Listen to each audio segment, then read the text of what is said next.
Welcome to Marvin's Marvelous Mechanical Museum. Known from coast to coast like butter and toast, from headlines to bedlines, from schoolrooms to pool rooms, there's no other place in the contiguous United States or other environments of the world. Welcome, welcome, welcome, welcome, welcome, welcome, welcome, welcome, welcome. Welcome back to The Real Dan the Man, a show whose entire purpose in life is to make you laugh and absolutely nothing else. Do you mind? Can you, step out of frame, please? Thank you. Today I want to take some time out to talk about one of my all-time favorite albums. Moto's Massive Muscles. Magic Mike's Monstrous Man Parts. Mofo's Munching Mommy Milkers. Marvin's Marvelous Mechanical Museum. Oh shit, that's right.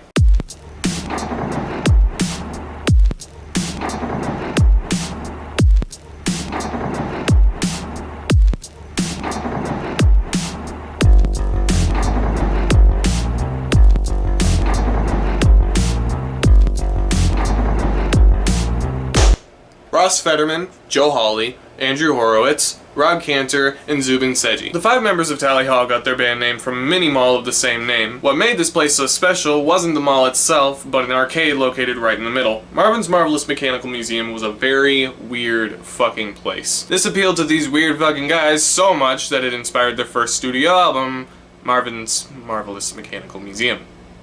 Originality is good. The album is beaming with the same energy as the arcade it was named after. Obviously, this weird fucking place inspired these weird fucking guys to make weird fucking music. And what better way to start that music than by introducing yourself? I like to say hello and welcome you, good day, that is my name. Clapping makes my editing better. Good Day is the best possible start to the album. It welcomes you in by saying, "Hi, we are very fucking weird. Please accept that." And you do, because between their lyrics, their voices, and the way they mix genres, they rope you in and keep you. The song basically says, "Hi, welcome. I'm the first track of the album. Take a seat. I'm glad you're here. We can get into all the fun stuff soon, but first, I need to tell you what the album is all about. Let us sing." Ah! And then the next verse basically tells us that the album is weird. I thought I established that. It may take a few tries for you to understand the album completely, but we both know that's not why you're here. The truth is, this is barely the beginning. So come with me. We're done here. The song is over. We have a lot more to unpack here. Let us sing. I thought you knew I knew, but why and by, and why and by and by. I wanted you to know I thought you knew, but why and by and why. Pure fucking poetry, Andrew! And as that mantra, which was repeated throughout the entire song, repeats on loop, the album leaves us with a list of things. And if you pay attention throughout the album, you'll find almost all of these things. Birds and bees and televisions, cardboard houses, x-ray vision, many little silly rhymes and things forgotten lost their time, telephones and silly games and periods and lots of question marks. Miss me with that gay shit! Time for an indie alternative rock breakup song because it's 2009! Track 2, Greener. This song is the telephones part of the end of Good Day. It showcases the other side of Tally Hall, where they give off the illusion that they are normal people. The song itself is about a relationship being torn apart by distance. The person Rob is talking about moved away and is in a place where the grass is greener for them. The problem is, the better place is somewhere he isn't. And because of that, he gets greener with envy as time passes. Holy shit, it's a double entendre. Telephones make you seem miles away from home. All alone, I get a little meaner. I leave a message at your tone, and miles away from home, you get a little cleaner of me, and I find a little greener shade of envy. Wherever you go is breaking me slowly. Don't leave it alone. Don't leave it alone. You sound so much further on the phone. You fit just right next to me, but there's always a reason why it can't be. Anyway, by now we've established that Tally Hall has 2 different types of songs. On one end of the spectrum, you have weird acid trip bullshit. And on the other end, you have poppy, rock, love, / breakup songs. So now that we have the basic idea of what to expect and what they're capable of, welcome to Marvin's Marvelous Mechanical Museum. Welcome to Tally Hall opens by setting up the ambience of the museum with Marvin himself over the megaphone welcoming us in. And yes, that is the actual Marvin, R.I.P. As we walk through the arcade with the sounds of random games and machines playing on either side of us, which is a great use of left and right, listen to this album with headphones. One of the attractions catches our attention. Remember Chiptune? You know. That? Yeah, let's make that a rap song. Can I get a tea? No, fuck off.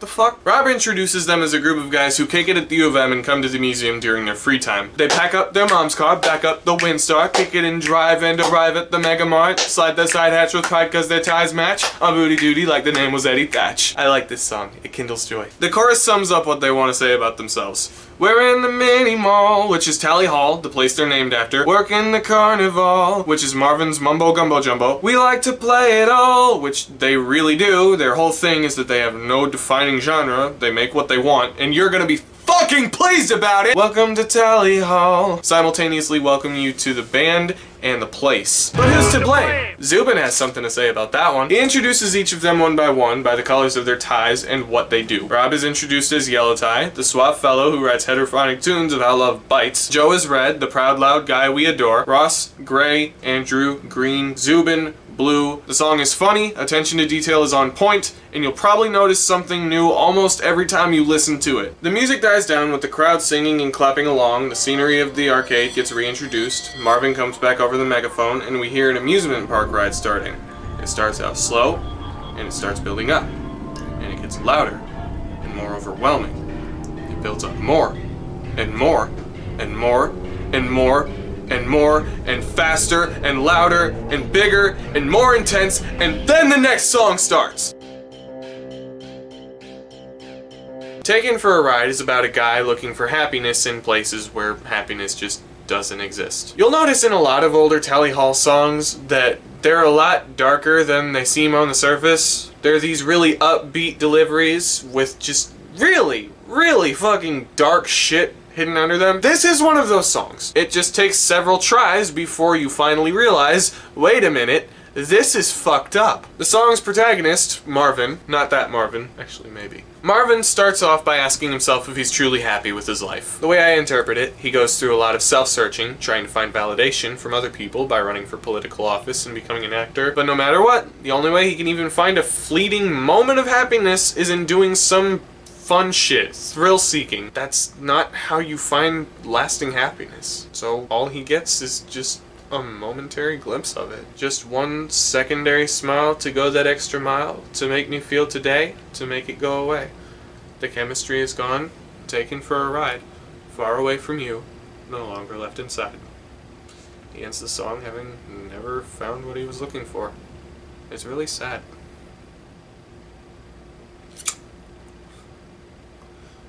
You wanna buy sex? I've been sleeping in a cardboard box. The Bidding is the second most normal song on the album. Unlike the last one, it's an upbeat song that's actually upbeat. The whole subtext is, we want to get laid. The most interesting part of the song is that it starts with a bunch of ominous humming, then gives you a right hook to the fucking jaw, switching to some kind of Beatles-inspired rock song. Come to think of it, that's probably why it's one of the most popular songs on the album. The main highlight everyone talks about is the part where Joe says, I like to take advantage of the bourgeoisie. Now then, fetuses. This album has a lot of jarring tone shifts. It doesn't work to the album's detriment though, instead it contributes to the vibe the album is trying to give off. It keeps up a sense of variety and not knowing what's going to happen next, almost like you're in the museum. Either way, up next is a country song about giving birth. Be Born isn't much more than that. Other than being most likely the only country song Tally Hall has ever put out, it is much more wholesome than it has any right to be. It gives me the vibes of a father talking to his child that's still in the womb on the day before it's due to be born. It's super sweet.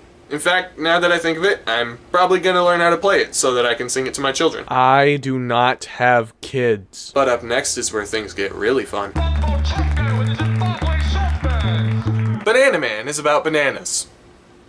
Just Apathy is about... If we're being honest with ourselves, Banana Man is most likely an allegory for substance abuse. A guy gets hooked on bananas as his main escape from everything. Without his dose of bananas, he starts going crazy. The whole music video looks like a drug trip. The guy gets taken to the hospital. But this is Tally Hall. Nothing has only one meaning. Remember that. This song is a lot more fun when you take it literally. So, Banana Man is about a fun-crazed demon with a Jamaican accent and 2 bulging ping-pong ball eyes. He possesses you to give you his ideal version of a good time, which is losing your fucking shit and going through a nightmarish drug trip. And eating bananas. He's the Banana Man. Also something capitalism. Next song, please. Don't even know why I bother. Just Apathy could be looked at as the spiritual successor to Greener. It centers around the same kind of dead relationship. The kind of relationship that's over time become loveless, soulless, and you guessed it, apathetic. It's one of the prettier sounding slow songs on the album. Consider the possibility that you've been had, but not by me. We're just kids. Don't worry about this. My course is run, and I'm so tired. Until the next one comes inspired. I feel bad, and I should. I made her sad, and I knew it would. Sad song. Now let's talk about death. Spring in a Storm at first sounds like a depressed mortality crisis. The opening carries over the same apathetic tone as the last song, the whole I don't even know why I bother take on life. It even gives up on lyrics altogether at one point just to say blah blah blah. Stop complaining. I'm singing. Would you rather listen to thunder? There are other hints at the singer having some form of depression, and then the song leads into a group of children talking to the man in the moon. They ask him to tell them about the sky. Mr. Moon explains his perspective in detail, telling them, The sky is deep and dark and eternally high. Many people think that's where you go when you die. The kids ask if he believes this too. Well, I think you return to obscure, or wherever you were before you were. But I won't let you lose yourself in the rain. Losing yourself in the rain up to this point in the song has been something the protagonist was struggling with, as seen in the line, The rain came down that day, and it drained my soul away, and I wondered why I even bothered to try. But now, with the words of Mr. Moon, there's a new perspective revealed. Yeah, death fucking sucks. You have no way of actually knowing what happens next. But it doesn't matter. Letting the negatives in life get to you will only make you miserable. You have so much left to sing. There's a storm for every spring.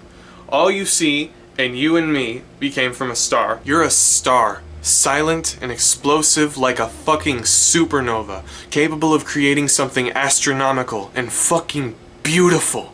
So the song tells you, create until nothing is left to create, and the universe bursts with an overworked sigh, and pretend to recrown the creation, and sing the same thing till the cloud starts to cry, and then over and over and over again, and then over and over, then never again.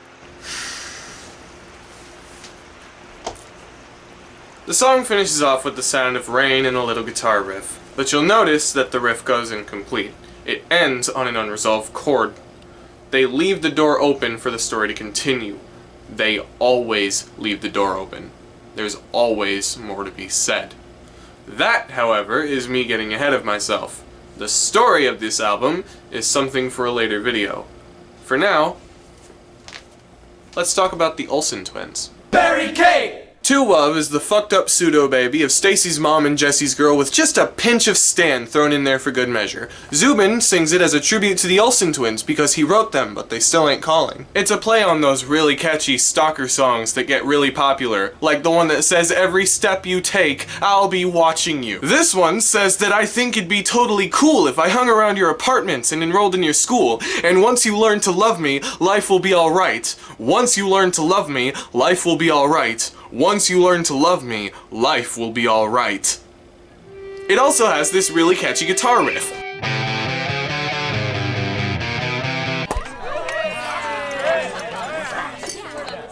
Haiku is a bunch of failed haikus by the band.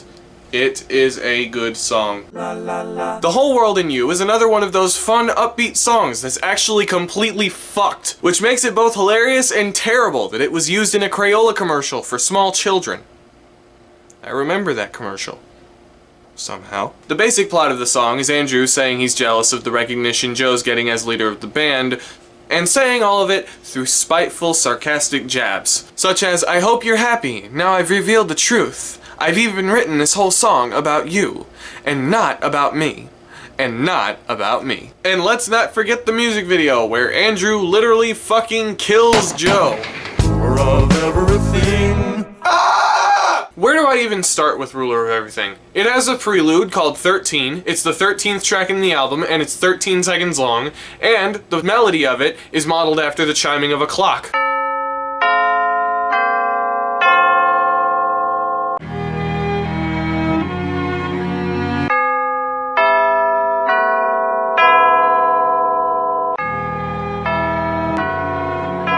This album very much wants to get across the point that time is related to the sun. This is why I buy CDs. Spring in a Storm personified the moon and gave him a relation to death. Ruler of Everything personifies the sun and gives it a relation to time. These two songs work in tandem with a sort of yin and yang. The sun and the moon are directly related even though they're polar opposites, and the things they relate to, time and death, are both inescapable forces of nature that seek out everyone no matter what. Ruler of Everything introduces us to two forms of crisis the protagonist is facing. One is an identity crisis, or more specifically, imposter syndrome. Fuck are you looking at? This struggle is shown through lines about zirconium pants, zirconium being a literal fake diamond, and more directly, I've been you, I know you, your facade is a scam. You know, you're making me cry, this is the way that I am. The basic summary of the inner struggle of the protagonist here is, I don't belong here, and I don't deserve to be where I am. The second crisis being faced is about the passage of time. The protagonist makes futile attempts at stopping it, only to realize that you can't. Time doesn't end, it just starts over. Time waits for nothing, and controls everything. That's why the chorus says, you understand, mechanical hands are the ruler of everything. Mechanical hands referring to the hands on a clock. The attempt to fully grasp time drives the protagonist crazy. His full descent into madness is heard when the tempo of the song picks up and they sing the words, do you hear the flibbity jibbity jibba jabba with an oh my god I gotta get out of here, I'll have another word to sell, another story to tell, another timepiece ringing the bell, do you hear the clock stop when you reach the end, oh you know it must be never ending, comprehend if you can, but when you try to pretend to understand you resemble a fool, although you're only a man, so give it up and smile. The song ends with the same ring that started it. It gives it the opportunity to loop around perfectly, as it says in the beginning, every end of a time is another begun. Hidden in the Sand is unlike any other song on the album. It's slow, with no drums, no guitar, no rock elements of any kind. It's just their voices, the ocean, and a ukulele. The words of this song detail a breakup. Unlike the other breakup songs in the album, this song strives to accomplish just a little bit more story-wise. But before we get into that, let's first talk about the words. Joe sings this one with a filter over his voice similar to what I gave Lenny. I have a metal box in my throat. We were playing in the sand. We were happy together. And you found a little band. And you met someone else. You told me you fell in love with it, hadn't gone as I'd planned. You said you fell in love with them. And that's not how I saw things going. When you had to bid adieu, when you said goodbye, said you'd never love anew. You said they were the last one you would love. I wondered if I could hold it and fall in love with it too. I wondered what I had to do to get you back. You told me to buy a pony, but all I wanted was you. You told me to move on. But all I wanted was you. The song plays a second time, but this time with no filter and no words, just humming and the ukulele. It sounds calm and collected, but at the same time completely chaotic and out of control. This is reflected in the video, which shows a ship burning and sinking as the band plays with a smile on their face going down with the ship. The song ends with waves rolling along the ocean, and we hear this clip. When played backwards, we get the words, wouldn't the world be better off if we took nonsense more seriously? Well, that was music. I'm gonna upload this video side by side with a full version of the album right there, and in the description, right down there, in my penis area. That's all from me for now. I'm gonna go record an Undertale Let's Play, because I haven't done that in a while. Goodbye, thanks for watching, and get the hell out of my house. Wow, 20 minutes on the dot. Didn't think I'd get that far. Like and subscribe if you want more Tally Hall content, because these guys are going to be in a lot more videos of mine. Bye bye.